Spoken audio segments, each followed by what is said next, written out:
പ്രധാനമന്ത്രി നരേന്ദ്രമോദിയെ സ്വീകരിക്കാൻ ശക്തന്റെ തട്ടകത്തിൽ ഒരുക്കങ്ങളായെന്ന് ബി.ജെ.പി. സംസ്ഥാന ജനറൽ സെക്രട്ടറി എം.ടി. രമേശ്. നാളെ ഉച്ചയ്ക്ക് 2 മണിയോടെ തൃശൂർ പേരൂരിൽ എത്തുന്ന പ്രധാനമന്ത്രി ജില്ലാ ആശുപത്രി മുതൽ നൈക്കനാൽ വരെ നീളുന്ന റോഡ് ഷോയിൽ പങ്കെടുക്കും.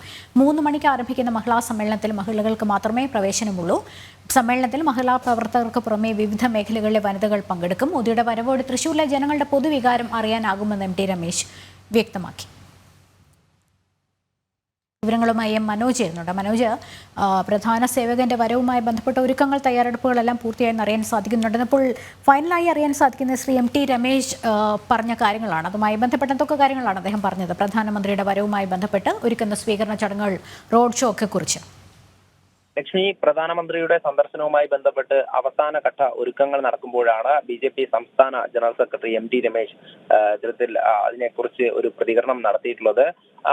ഇതിന്റെയൊക്കെ ചുമതല, അതായത് ഈ ഒരുക്കങ്ങളുടെയൊക്കെ ചുമതല മഹിളാ മോർച്ചയ്ക്കാണ്. മഹിളാ മോർച്ചയാണ് ഇതിന് നേതൃത്വം നൽകുന്നത്.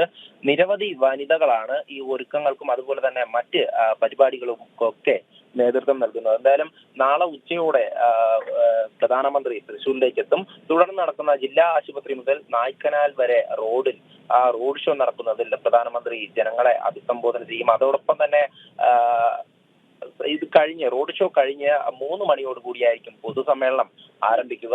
ആ പൊതുസമ്മേളനത്തിൽ 2 ലക്ഷത്തിലധികം വനിതകൾ പങ്കെടുക്കും. ആ വനിതാ ഈ സംവരണ ബില്ല് പാസാക്കിയതിനു ശേഷമായിട്ടുള്ള ആദ്യത്തെ പരിപാടി ആയതുകൊണ്ട് തന്നെ പ്രധാനമന്ത്രിക്ക് ആദരവ് അർപ്പിച്ചുകൊണ്ടുള്ള ഒരു പരിപാടി തന്നെയാണ്. അതിനു വേണ്ടിയിട്ടാണ് ഇത്രയധികം വനിതകൾ അവിടേക്ക് എത്തുന്നത്.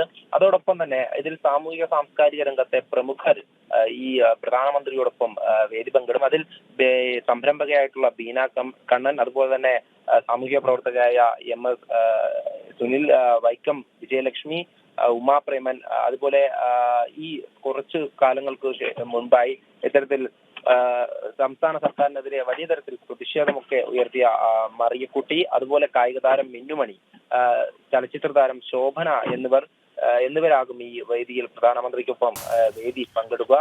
അതേസമയം തന്നെ സാമുദായിക സാംസ്കാരിക രംഗത്തെ പ്രമുഖർ പ്രധാനമന്ത്രിയെ കാണണമെന്ന ആഗ്രഹം പ്രകടിപ്പിച്ചിരുന്നു. അതിൻ പ്രകാരം പ്രധാനമന്ത്രിയുടെ വേദിക്ക് പുറകിലായിട്ട് സജ്ജീകരിച്ചിട്ടുള്ള ഈ പ്രധാനമന്ത്രിയുടെ ഓഫീസുണ്ട്. ആ ഓഫീസിൽ വെച്ച് ഇത്തരത്തിലുള്ള ആളുകളുമായി കൂടിക്കാഴ്ച നടത്തുമെന്നും അദ്ദേഹം അറിയിച്ചിട്ടുണ്ട്. ഇത് കൃത്യമായും ഒരു രാഷ്ട്രീയ മാറ്റം കേരളത്തിൽ ഉണ്ടാക്കുമെന്നതിൽ സംശയമില്ല എന്ന് തന്നെയാണ് എം.ടി. രമേശൻ വ്യക്തമാക്കുന്നത്. കാരണം പ്രധാനമന്ത്രിയുടെ ഓരോ വരവും കേരളത്തിൽ മാറ്റമുണ്ടാക്കിയിട്ടുണ്ട്.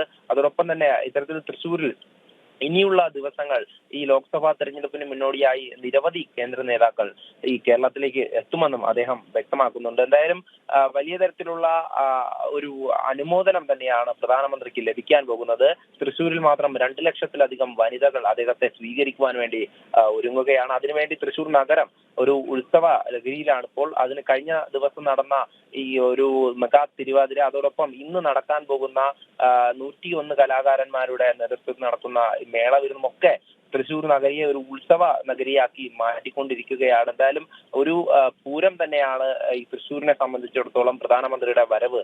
ആ ഒരു പൂരത്തിനായുള്ള ഒരുക്കങ്ങൾക്ക് മഹിളകളാണ് ഇപ്പോൾ നേതൃത്വം നൽകിക്കൊണ്ടിരിക്കുന്നത്. ലക്ഷ്മി. മനോജാണ് വിവരങ്ങൾ നൽകിയത്.